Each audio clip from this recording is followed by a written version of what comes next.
Hear me better now, everyone? The wonderful world of technology. Brilliant. I think we're up and running. So bear with me while I just go round to my station.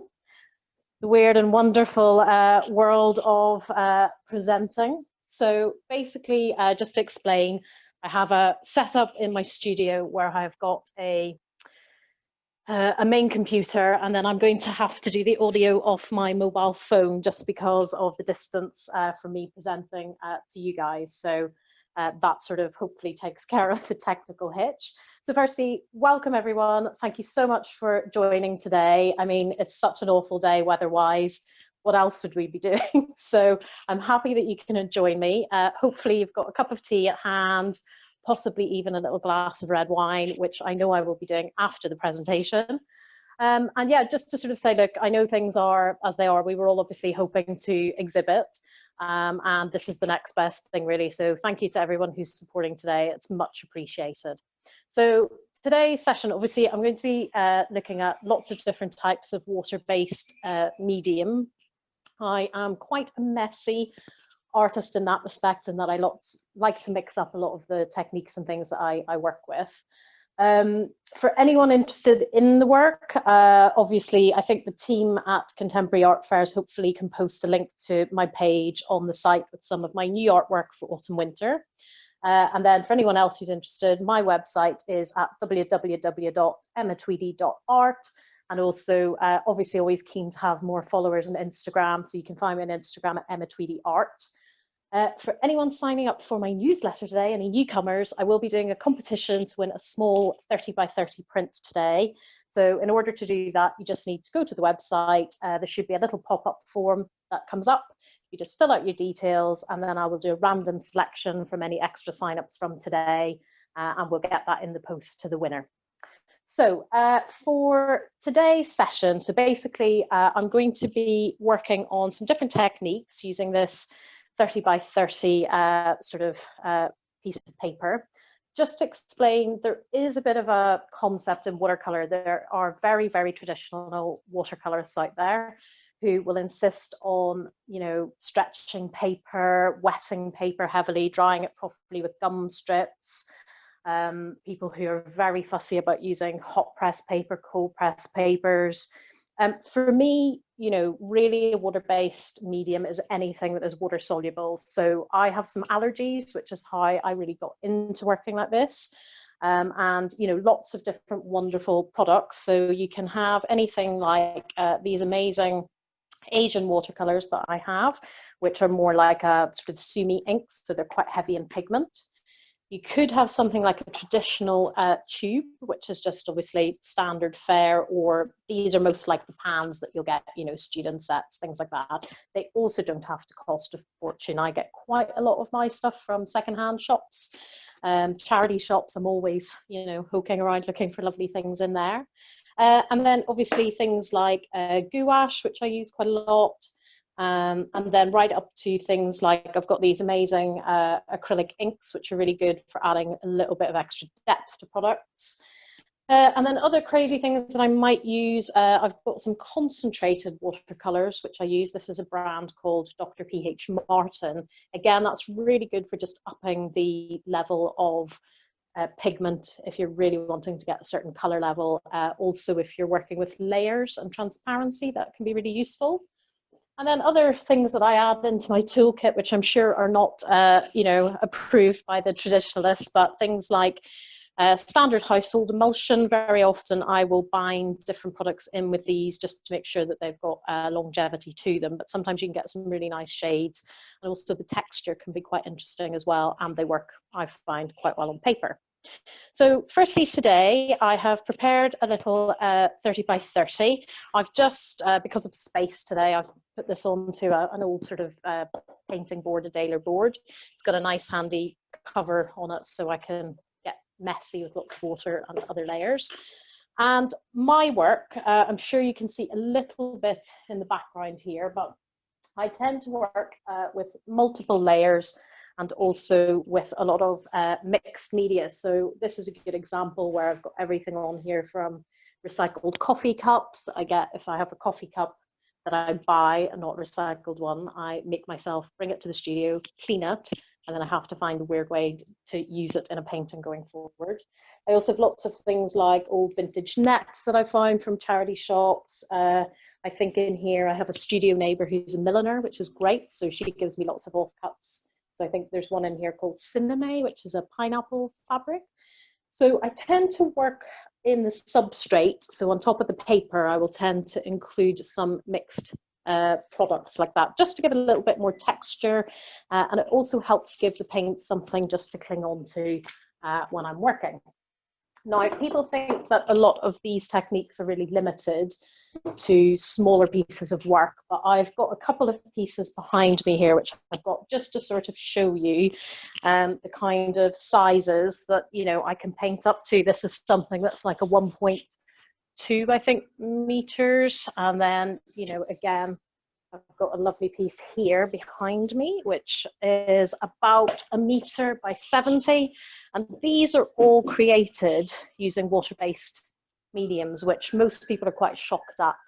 So I don't want you to limit yourselves in terms of size. You know, you can scale up any sizes possible. In fact, I'll turn that around because we might get a little bit messy shortly, and I don't want to get any splashes on the cover of that. So yeah, also just to say, at the end of the session, I will do a little quick Q&A. So if you pop any of those into the chat bar, I'll try and address some of those questions at the end. So without further ado, let's get stuck in so we can have a play with some of these techniques. So the first thing that I have done just to prepare for today, so I have stuck down my paper using masking tape. This is a brand that I use called Tessa, or Tessa, which is got slightly lower tack than a tape that you might get at the DIY or hardware show.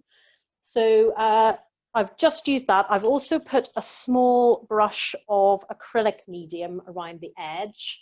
This is just a matte fluid medium that I've used. That gives you a lovely clean line if you want to have something like a beautiful deckled edge on your paper at the end. It also gives you a nice white line, which also helps if you're framing with whites and things.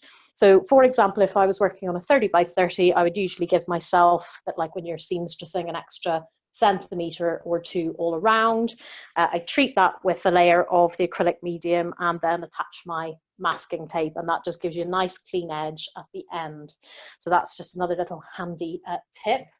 What I'm going to do today, and again, quite unusual technique. So on this piece that I'm working on, I've attached 2 small strips of fabric, and I've got a bit of old, I think it's the holder that you put the coffee cup in to keep your hands from burning. So I've just smacked a little bit of that on with some PVA glue, again, standard PVA, which is great. And that's that section done. Then I have just put on a couple of guidelines with a pencil. Again, because I work with lots of layers, the pencil marks or guidelines that I tend to put down do really tend to disappear at the end. So, you know, you can also work over them, rub them out if the worst comes to the worst. But because I work in lots of layers, you know, I tend to just put these on straight away as a guide. So in this one, I'm using my rule of thirds. So I've marked a top, a middle, and a bottom section. Now on the top, I want to get a lot of mood into this today. So what I'm going to use is some watercolor ground mediums. This is aqua ground from Schmeika, never pronounce these words right, all these brands. Now this is a product which I know I'm already working on a watercolor surface, but sometimes I just find if you add a little bit more surface in certain areas, it gives you a little bit more structure to play with. So I'm loading this up onto a palette knife, and I'm just going to sort of work over a little bit messily. I've got a little bit of pigment on there. Hold on. That'll teach me not to clean my knives before a session. So I'm just going to put a little bit of that very, very roughly onto the surface.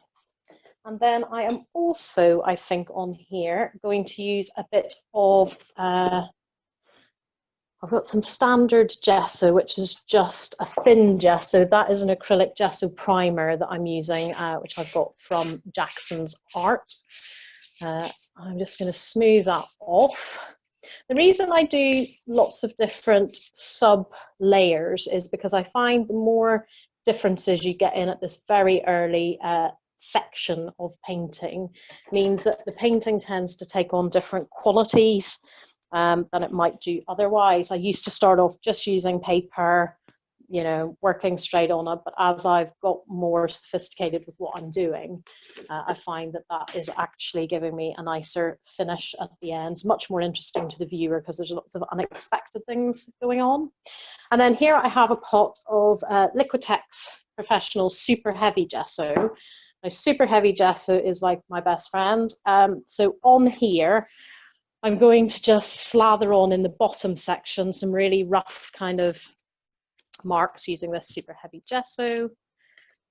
I'm going to work it on just using some different marks. So at the top, I was, you know, going from a side to side direction. Here, I'm kind of wanting to get some perspective going into the landscape. So even at this early stage, I'm going to be using some marks which kind of give a bit of movement and just work that in. So, you know, even subliminally, again, on these under paintings or under layers, you know, your eye is already traveling in the correct direction. And then I've got these vertical kind of bits of fabric. I think they're just bits of old canvas that were in the studio that I've added on. And what I'm also going to do here is I've got things like a lovely bamboo fork, I think, very into sustainability. And even on here, I'm just going to work some lines in that are a bit more interesting. Again, there could be some grasses down the front there. I'm just going to work those layers in. So again, anything you have secondhand, anything that goes into the rubbish bin, basically, I try and reuse just to cut down on plastics and things like that. So I think I've got a water carton made out of an old bottom of a milk bottle, milk carton, always trying to use stuff like that. So here I have my gesso layers on. And then in the middle, I'm just going to put a little bit of the gesso, but I'm going to really scrape it into the paper so it's nice and smooth on those middle layers. And then finally, I think with this, I'm going to use also just a bit of plain white acrylic on this sub layer. So this is a titanium white acrylic, which is again Jackson's own brand, which I know there's been a bit of chat in artist circles about brands. I got some of that particular brand just to try it, and I have to say I'm actually quite impressed. The color levels are really lovely. They go quite a long way as well, even though they seem a little bit, you know, of an expense to buy the large ones at the start, but actually they do last, which is also very good. So with this, I'm just going to work over some of those layers of early gesso on the top, which are already remarkably starting to dry. And again, I'll just put a little line maybe going across the horizon. So you will note again from some of my artworks on the website that I tend to work in landscape. It's not, doesn't define me. I do other things from florals to figurative. But when I was starting to create my, you know, body of work, it's kind of where I probably felt most comfortable. So I'm just going to do that for today's demonstration. So you can see, I think I can bring this up to the camera, so bear with me. Bring my phone might be helpful. So on here, hopefully you can see on the camera, there's lots of different layers of gesso, some texture here with the coffee cup. I've got the linen going on, as well as the watercolor ground medium in the top layers, and then some acrylic plain white in the middle. So that is just in terms of the underpainting. Now, of course, we'll need to dry this, so I'm just going to turn on my handy little heat gun, which is again another of my favorite tools in the studio. It will make a little noise, so bear with.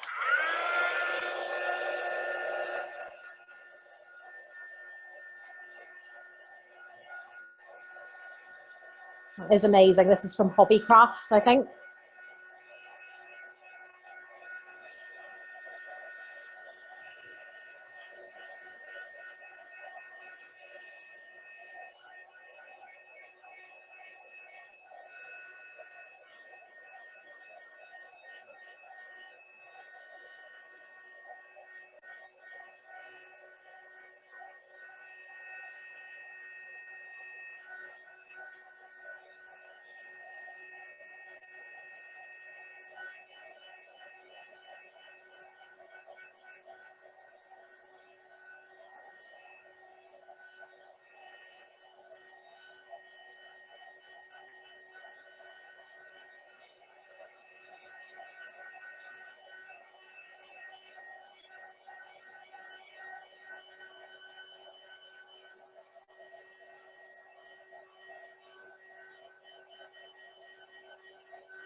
bear with.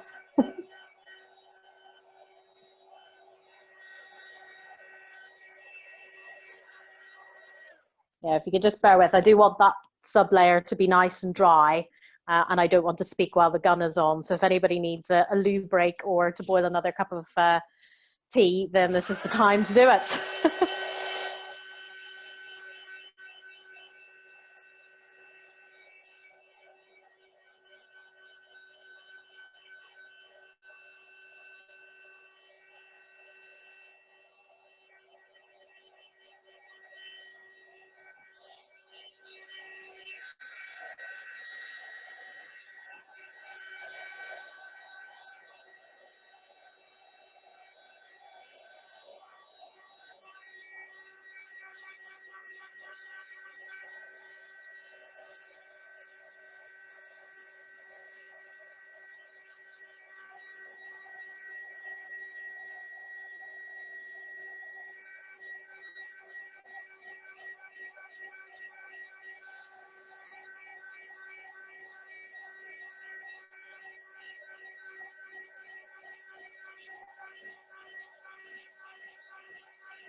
Right, I think that's nearly us. So, I mean, the amazing thing about the heat gun, whilst, you know, you can see the paper just buckling a little bit, that's where actually I would normally work with a really thick paper. So a lot of people want to know the difference between different types of watercolor paper. If I'm doing a lot of heavy work, then obviously I'm working on something that maybe has quite a rough surface. It will take quite a lot of punishment. Papers, if it's a trial or a test, you know, a standard Bockingford is fine. It will actually take quite a lot of punishment. If I'm doing something a little bit more involved, I might go up to something like a Saunders paper or a Fabriano. The Fabriano Artistico, I think, goes right up to 640 GSM, which is the gram weight of the paper, so it can really take a lot of punishment if you're working with sanding or sketching, you know, marking in, scratching the surface, that kind of thing. So I think, I mean, I've got a little bit of tack on this. I might just give it one more quick moment with the heat gun, and then I think we're good to get some pigments happening. So bear with.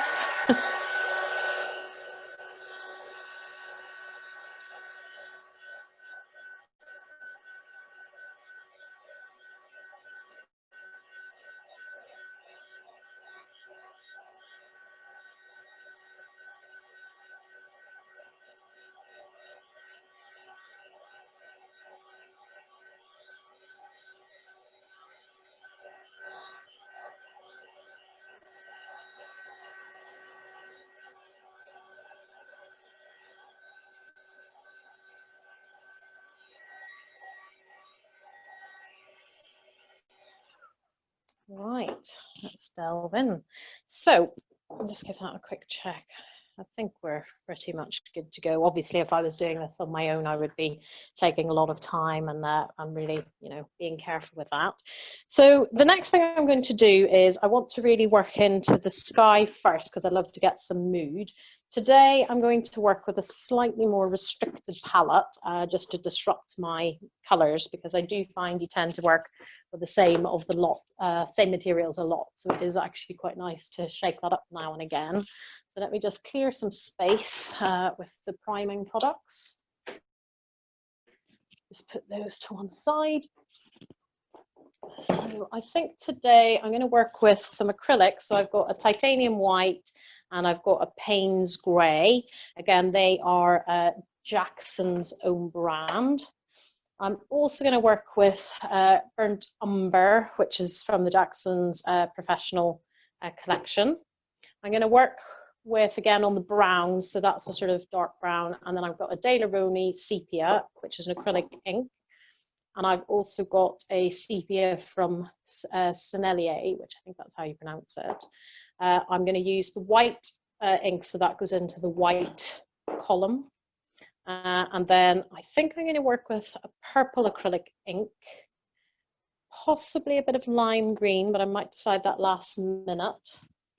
I'm going to work with a cadmium red dark hue 305. I've got a studio acrylic olive green, which I'm going to work with. And again, possibly, not 100% sure yet, pale violet, which is a Galleria, Winsor and Newton. And then just for fun, I'm going to also use a clay paint, which is an emulsion using a climb render. It's VOC free from a paint brand called Earthborn. So this is a color called Muddy Boots, which is a nice kind of sort of heathery color. I'm going to use all of those. Then I've got a little bit of lamp black, which is a Cotman watercolor, and a sap green. And also here I've got an antipasto from Winsor and Newton, which I tend to use more if I'm working with a tube of watercolor paint. It just thickens it up more like a standard antipasto paint might. So I've got some white on my palette. I'm just going to lift the primer off.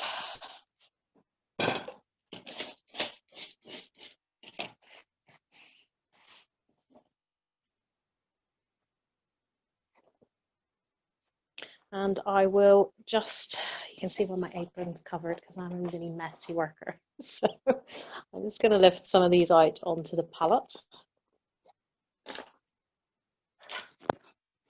So, oh, that's a lovely colour. It's really moody. That reminds me of a lot of the landscapes that I see in Northern Ireland, which are apparently today they're running the marathon everywhere, but obviously Northern Ireland, I caught a quick bit of it before I left on the news, and apparently it was raining cats and dogs, which generally does. So anyone running the marathon in Northern Ireland today, good for you. This is the raw umber, burnt umber, sorry. There's a lovely deep chocolatey colour.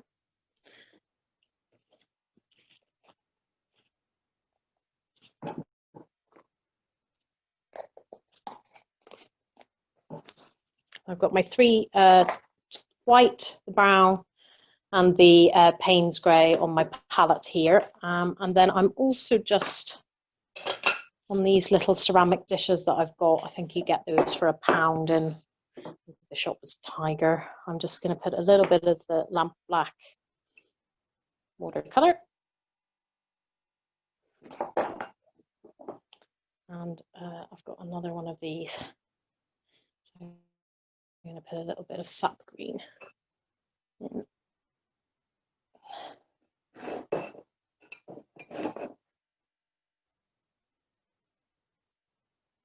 There we go. Right, rather unconventionally, I'm going to start with the sky because it will need to take a little bit more time to dry. So I'm going to actually start with a acrylic. I've dipped my palette into the water. I go back in again, and I'm literally going to just work across where I think the moodiest bits of the sky are. So as if the rain is coming down, just working that in.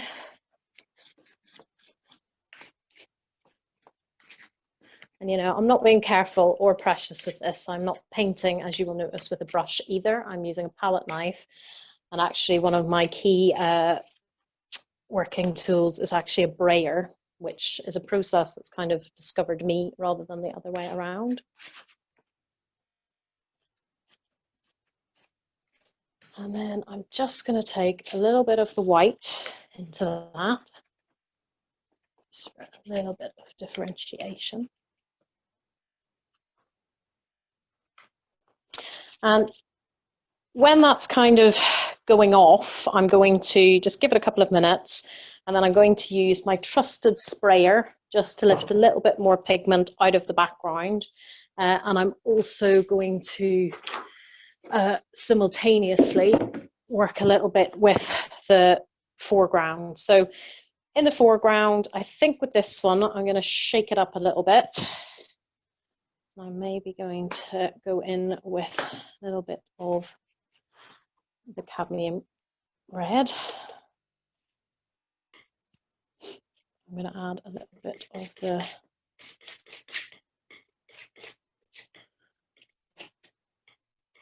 Don't umber into that.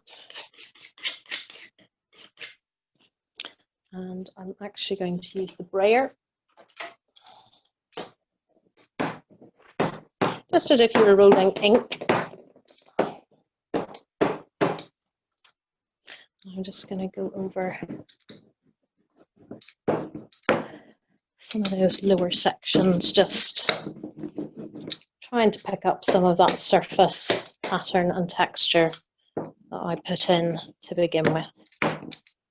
Oh, I really quite like how red is singing against the blue.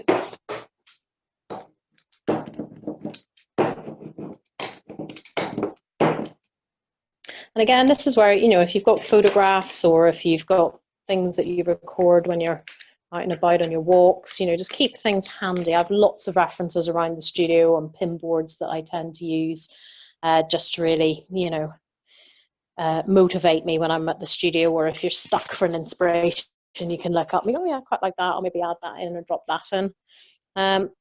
So the top section is just drying nicely. Now the key to this is always keep your brayer wet for easy cleaning. My studio, whilst it is amazing, I only have a sink at the top end of the corridor, which is a good 5-minute walk. So I've learnt practices that I don't have to keep running up and down the corridor. And with this, I have actually got my other favourite tool, which is my tomato tray. Purchased £3 from Homebase, which is my best friend in the studio. And you can see from the state of it, it gets a lot of abuse. So when I'm spraying, if I'm working on an easel, I do tend to use it a lot to spray into. So what I'm going to do now is I'm just going to take this and I'm going to spray the Payne's grade that I put on first of all, quite heavily. I'm just going to lift off some of that pigment. So I'm getting a bit more atmosphere already into the sky. And also you get these fabulous drips and pours, which work down the paper as well. So rags are also a studio essential. You can already see starting to get some atmosphere coming in here. And again, I'll just let the drips come down a little bit and then I'll bring it over to the camera to show you.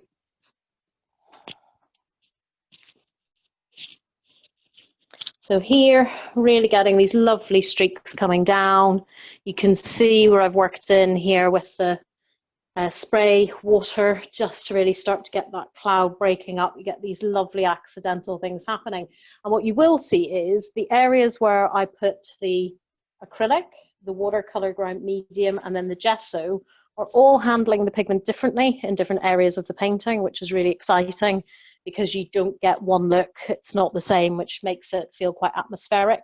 And then similarly on these small areas, you can see how where I scraped in with the fork, you're getting lots of lovely detail kind of coming through there.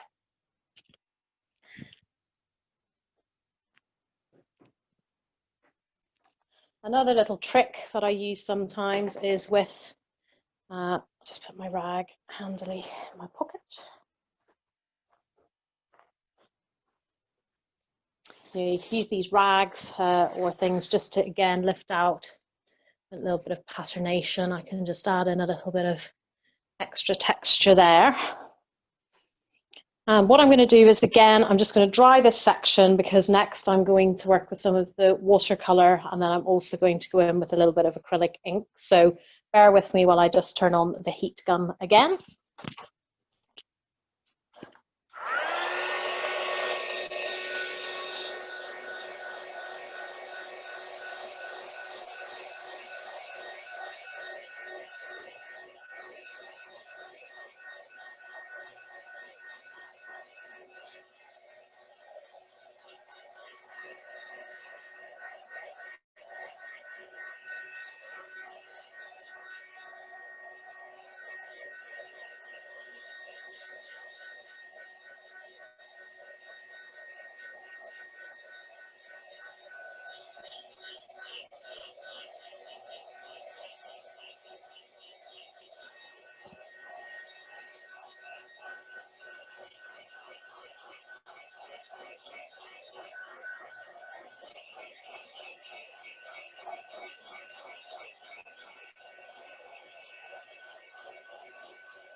So again, I'm just aware of time, so we'll keep pressing on.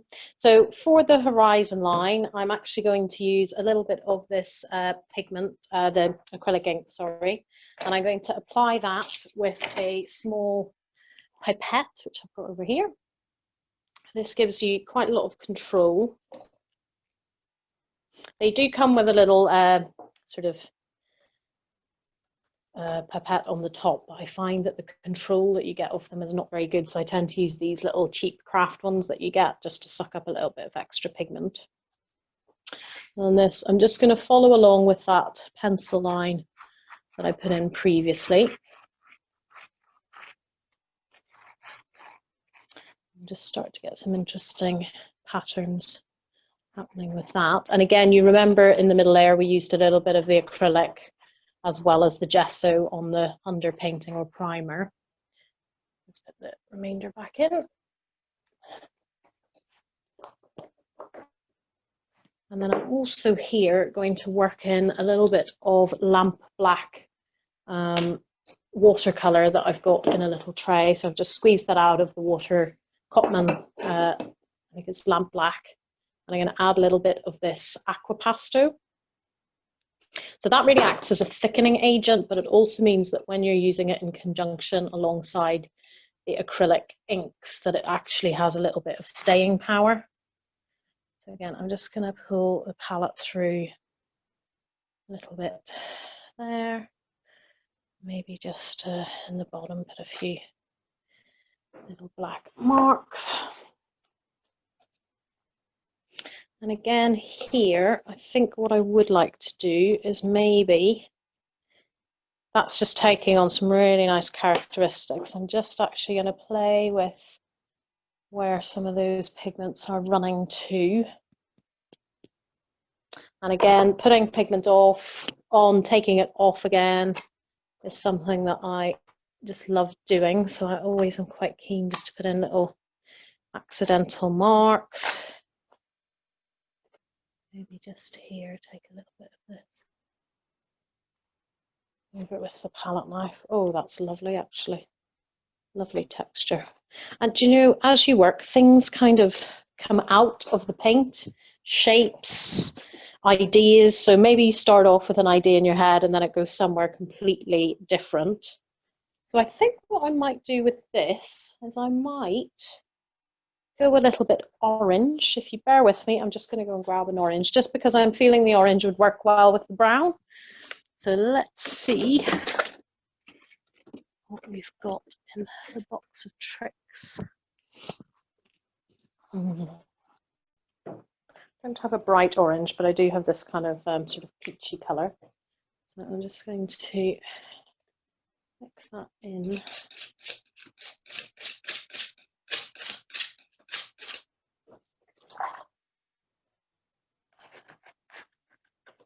Yeah, that's really nice on top of the red. It actually just takes the red that I used before down a notch.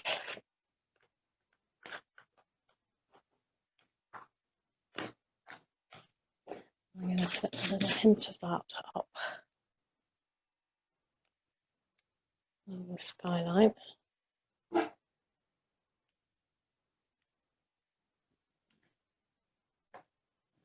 You can just see how all of these different layers with all these lovely different properties just find ways of working with each other, which is lovely.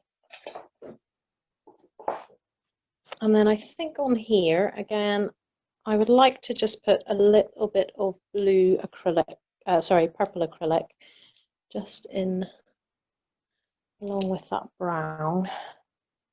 Again, that sits really nicely with that bit of black.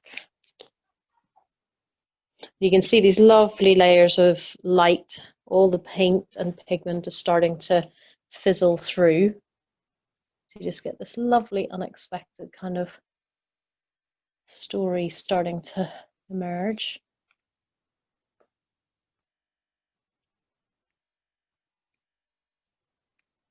And again, you know, obviously if I was doing this in a professional context, I would be taking a lot more time over this. I think, yeah, I'm going to go for this green and then I'll work over the top with, at the end with a couple of layers of the watercolour. That's fine. So I'm just using the sap green, oh, sorry, olive green. And I'm going to again use the brayer, which hopefully got all the pigment off from earlier.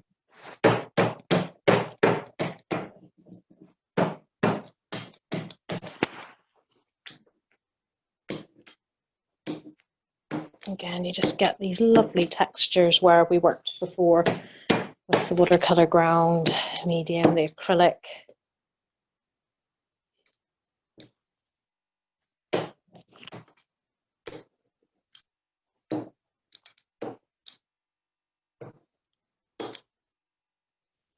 And then into that, I've actually got some of that on the palette knife, so I'm just going to use slightly thicker.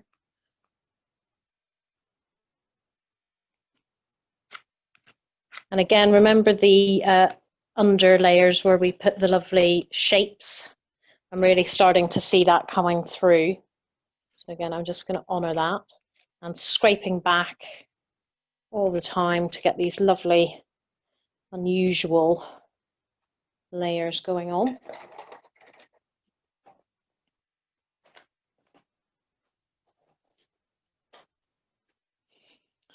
Now, up in the sky, we've got some nice things happening. So again, I'm tempted to go in with a little bit of gouache and a little bit of the lamp black watercolour. Again, I know some people will find this absolutely abhorrent in terms of the way I approach water-based medium, but I think over the years I've just learned that, you know, you can learn a technique, you can do it absolutely as you might follow all the proper advice, but until you start to really push that and work out how you handle a medium, do you really understand the drying properties, the colour consistencies, you know, what one brand of brown might be against another brand of brown, you know, those are all the sort of subtleties within what we do that I think are actually really important. And it really does help to define the work as it develops. So yeah, just working back in here, putting some, you know, and you can use anything for this to work marks in. I have a whole host of things from pine cones to bits of sponge, which I use. Again, you know, you can take where we've done the watercolor, you know, I can just drop some lovely water into that. And again, it will take on those properties that it would do if you were just doing a wet into wet. You know, letting that seep and bleed, letting the water run, as you might do with a standard watercolor. And then I think look at how messy my desk is getting. That really does say it all. And then in the middle of this, do we dare put in some luminous green? I sort of just came back from Ireland from a painting trip, and I just couldn't believe how lush everything was. I know it rains a lot, but even seeing it, it was a bit of a surprise even to myself. I'm from there. My husband was laughing as I came back, going, "It's so green." So again, just because that is in my mind, I think I'm going to put a bit of this ridiculously fluorescent green in through this piece of work. So again, I'm going to do this over the tomato bucket.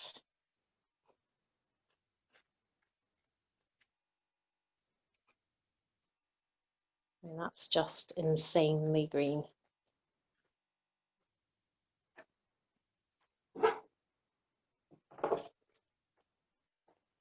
You know, we're coming up to the witching hour, so all I'm going to say here is, you know, this process can go on for days. It's so enjoyable. This is what painting for me is about. It's about having fun. It's about experimenting. It's about having courage, not to be scared to try something. You know, at the end of the day, if it goes wrong, you can either cut it up and use it as collage paper, or just do something else with it. Use it to make a small card out of, cut it up into smaller paintings. There's a whole infinite host of things that you can do. Now I'm just working back in with some of the whites up into the sky, just trying to get that lovely moody atmosphere going on. And, you know, I'm not scared to where something is looking a bit funky. You know, that's why I have my lovely sprayer, because you can actually take it out really easily just by using it. So I'm just going to finish off that line I just don't like. So I'm going to just get rid of it.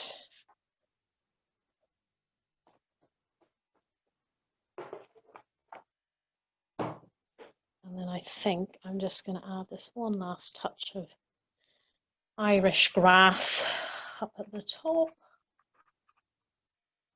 But I mean, you know, when it's rainy outside and there's not much on the telly, what a better way to spend an afternoon. So I hope that has really helped you to understand how not to be scared of doing certain things with water-based mediums. You know, you've seen how many I've rammed onto one painting there today. Without compunction, I just do it. And, you know, it's about learning how far you can push each of those, where to take them, where to pull back. And that's really just about practice, practice, practice, practice.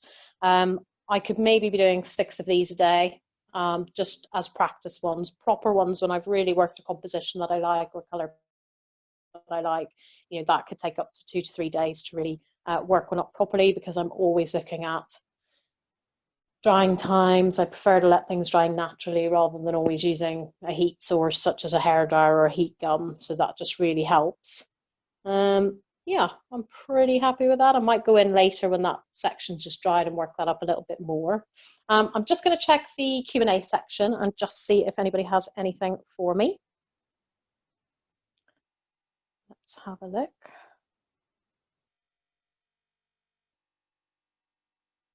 You mentioned using your easel, Emma. What style do you recommend? Anything I should think about before buying my first easel? That's a really good question. So thanks for whoever has asked that. Basically, I hate spending a lot of money on expensive things, and especially where you're punishing things, abusing on a daily basis, getting lots of pigment. So I actually have what is a French easel, which is one of the square ones. So it's square at the bottom with 2 feet on casters. It's great for moving around. It's got a central bar that can slide up. And you know, the one I bought, I think I got it in a flea market. I think I paid 40 quid for it. It was slightly twisted on the edge, but I just bought 2 large clamps. I've clamped them in. And why I like that one particularly is because it's on the 2 feet, I can set the tomato tray at the bottom, and that allows me, if I'm doing lots of dripping and things like that into the tomato tray, it, you know, just captures all of that water, especially in a rented studio as well. You know, I don't want to have lots of water permeating my neighbours. But likewise, you know, just wait for the sales. Lots of the brands in the January sales will be selling off easels cheap. If you just want a standard one, if you're working slightly smaller, just a standard easel like you'll pick up at Cass Art, or Atlantis Art actually has a very good range of easels. They're up in North London, but they do delivery. If you order over £100, I think it's free delivery anywhere within certain postcodes in the Greater London area. But yeah, you know, lots of secondhand places, Vinterior. You can also find things on eBay, Gumtree, Pre-Loved. I always come across secondhand artist materials on things like that, which is great. I think we might have another question. Let me just check.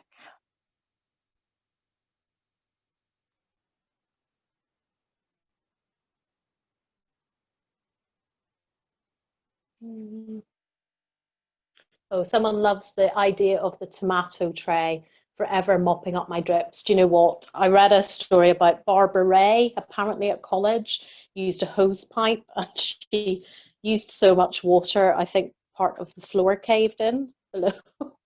And when I read that, I really laughed because it really resonated with me. It was something that I could really identify with. So the tomato trout is brilliant. As I said, it's got lovely sort of almost 10 centimeters depth on it. It's long, so I can work on a painting that's probably 1 meter long using that underneath. And as I said, it just sits on top of the easel feet, which is why I really like it. But yeah, £3, one of the best purchases I think I've ever made. Anybody else got any last minute questions? Oh, someone's given me some lovely feedback, so thank you very much. I've really enjoyed presenting to you today. Likewise, I will take some photographs of these and maybe either put them on Instagram or my blog just so you can see the finished piece. It's not really dry enough to hold up close to the camera just yet, but I think, yeah, definitely capturing a lot of mood, a lot of feeling, playing with different colors, using different areas of the composition to really move the paint around. And again, not being scared to overlap different types of paint. As I'm looking at my palettes today, I realized that I've probably focused mostly on acrylics, but you can see how the inks, even that aqua pastel and that lovely little bit of watercolor in the black that I've got going on in the bottom, it's just reacted really differently.